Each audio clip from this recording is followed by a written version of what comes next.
Shwaba kasihkan sasep, shwaba ubnai untaba, shwaba ayam kemen kan poi, shwaba rongin pen kre, kum kisamla,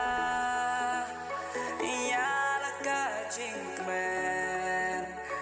ha kapertai, wat peleno.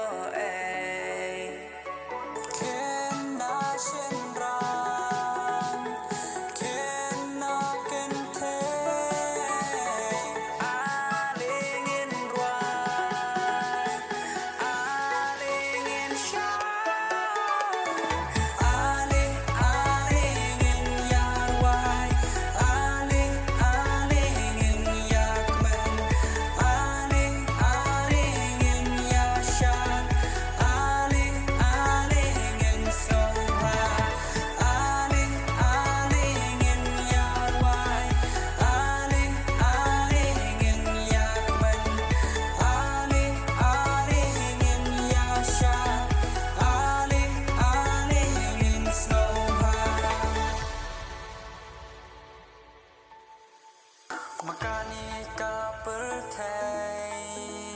balingin penleno iya kapot man por snowpa